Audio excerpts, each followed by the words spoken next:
আজকে হাত তুলে শপথ করি, যারা গতকালকে আমাদের ভাইকে শহীদ করেছে, আমরা আমাদের ভাইয়ের শপথ করে বলছি, আমরা আগামী 12 তারিখে ব্যালটের মাধ্যমে প্রতিশোধ নেব ইনশাআল্লাহ। প্রিয় বাংলাদেশ, যারা সন্ত্রাস করে, যারা দুর্নীতি করে, যারা টেন্ডার করে, আপনারা তাদেরকে বয়কট করুন, গণভোটে হাকে জয়যুক্ত করুন।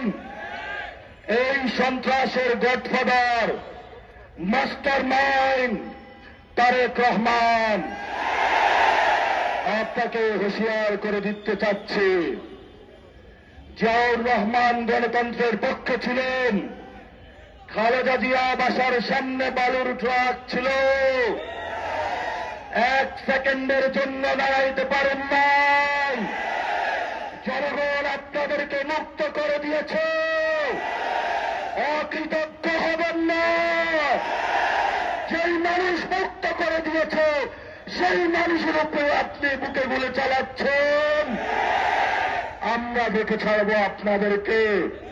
সাহস থাকলে আসুন, ব্যালটের মাধ্যমে আমরা আপনাদেরকে কত বাধা হয়েছে বুকে দেখে নিব। 12 তারিখ বাংলাদেশের জয় হবে।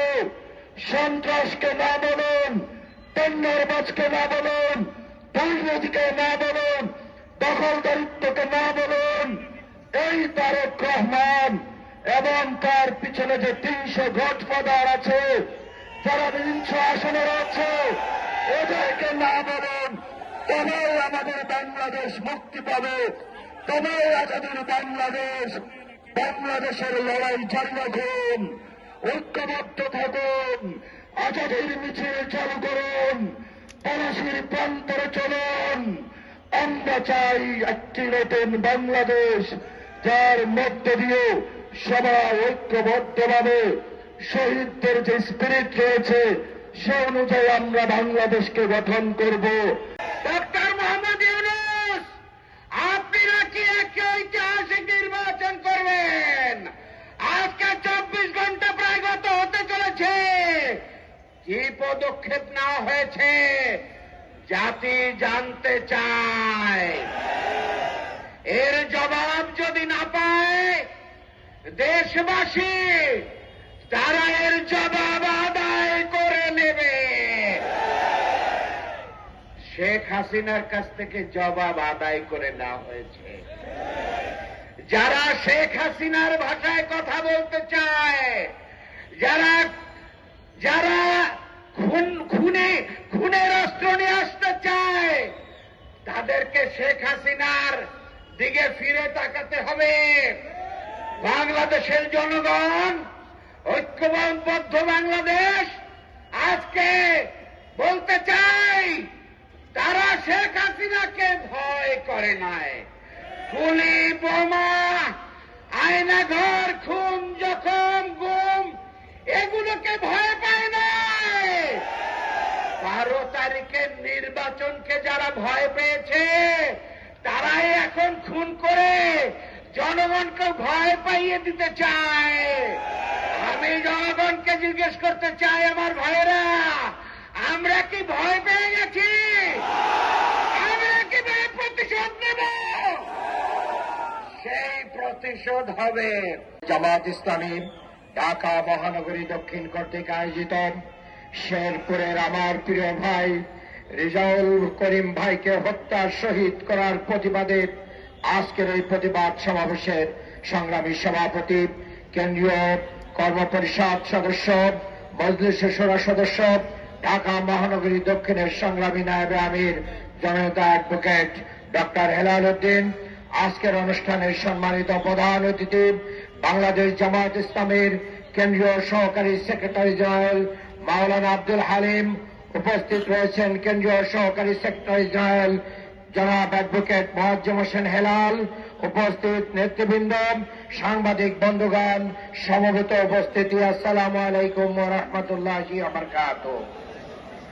আমি আজকের এই সমাবেশে আমার প্রিয় ভাই শহীদ রেজাউল করিমকে হত্যার জন্য প্রশাসনের গাফলতিকেই দায়ী করছি। পরিস্থিতি উত্তপ্ত হওয়ার পরে আমাদের ভাইরা 4 ঘন্টা অপেক্ষা করেছিলেন। আপনার পুলিশ প্রশাসন সহ সকল বাহিনীকে দিয়ে কেন তাদের নিরাপদে যাওয়ার ব্যবস্থা করতে পারলেন না? আমরা জবাব চাই।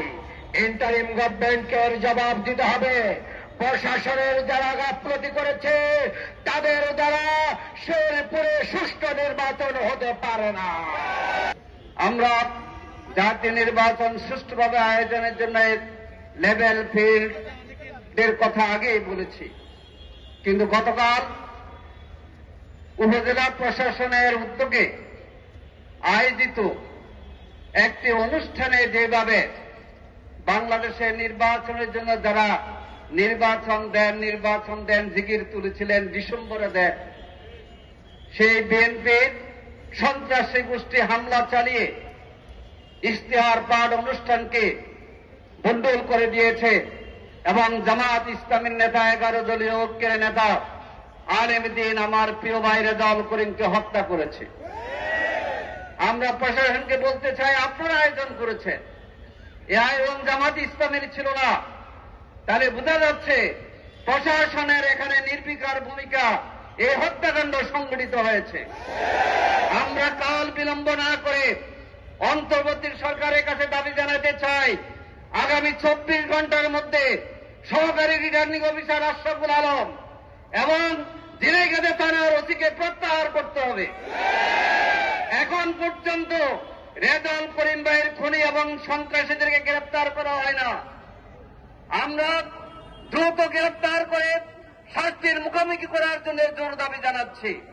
এটা যদি হয় প্রশাসন আপনাদের নিরাপত্তার নমুনা, তাহলে আগামী 12 তারিখে আপনারা জাতিকে নিরাপত্তা দিতে ব্যর্থ হবেন। কাজে অবিলম্বে সন্ত্রাসীদেরকে গ্রেপ্তার করুন, তাদেরকে দৃষ্টান্তমূলক শাস্তির আওতায় আনুন। নাহলে সারা দেশে এমন ভারত, এমন অগ্নিগিরি জ্বলে উঠবে, সেই আগুনের লেলিয়ান শিখায় আপনারা বিএনপির সন্ত্রাসীরা জ্বলে পড়ে ছারখার হয়ে যাবেন। আমি আগামী দিনের আজাদির সংগ্রামে সবাইকে আরো কঠিন কর্মসূচি এলে সেখানে অংশগ্রহণের আহ্বান জানিয়ে আমার কথা শেষ করছি।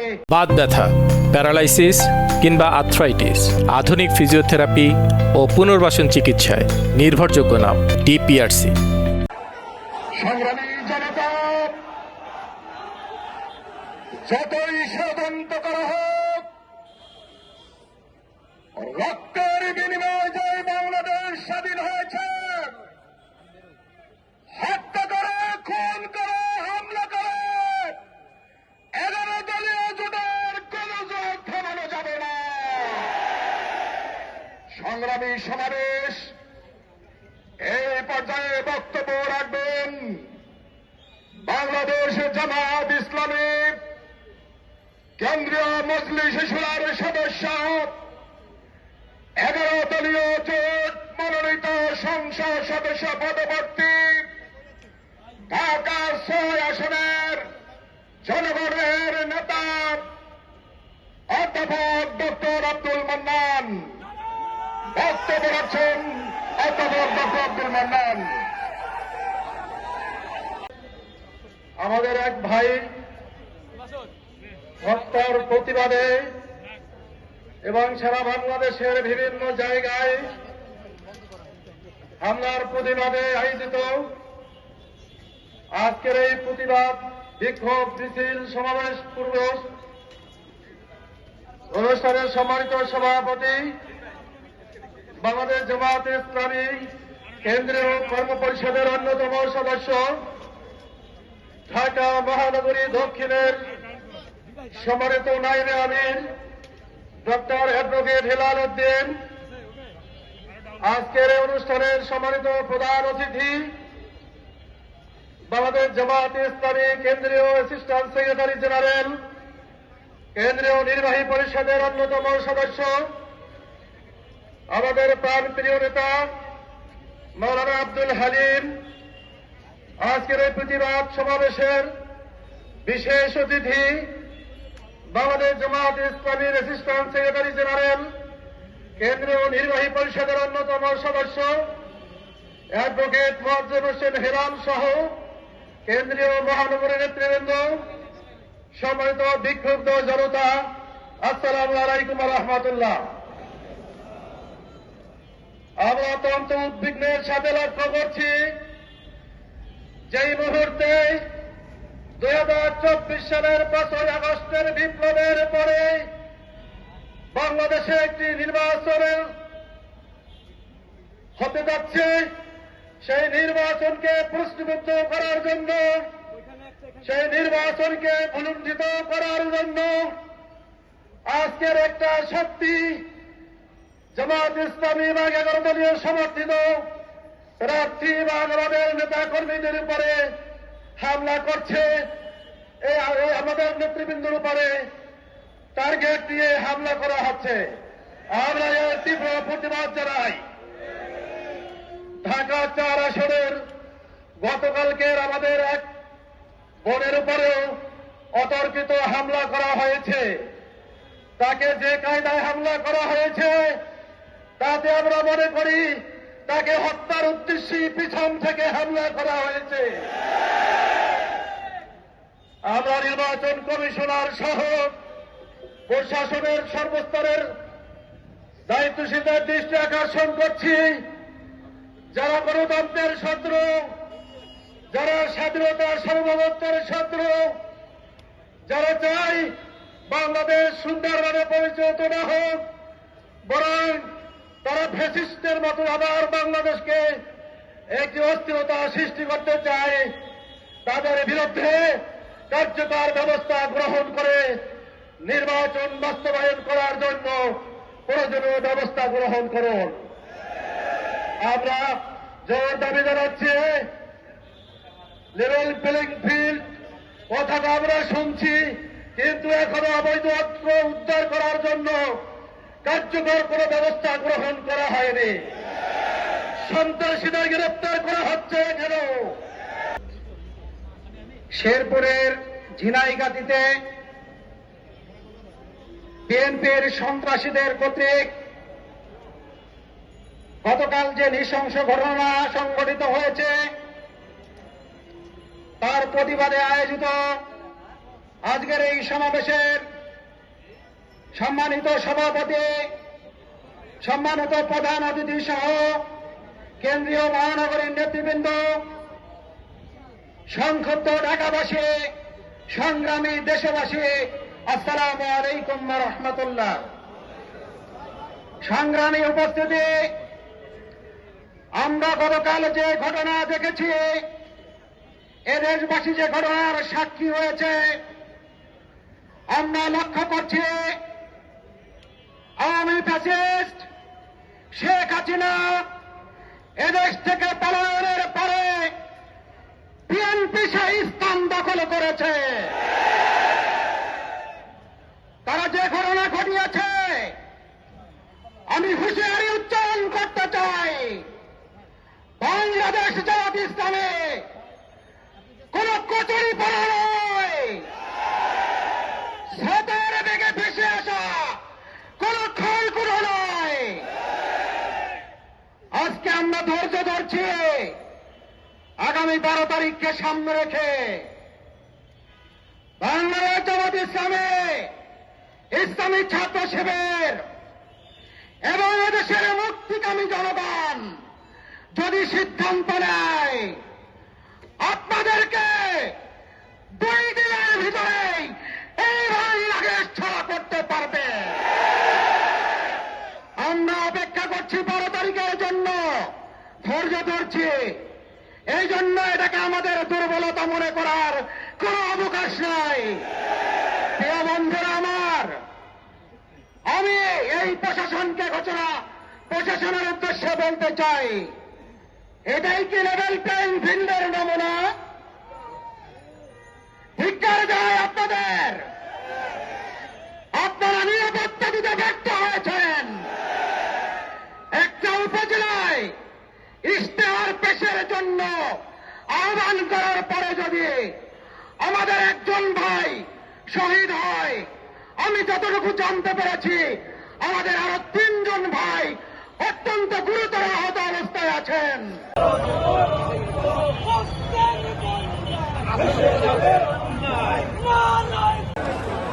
Hello, hello.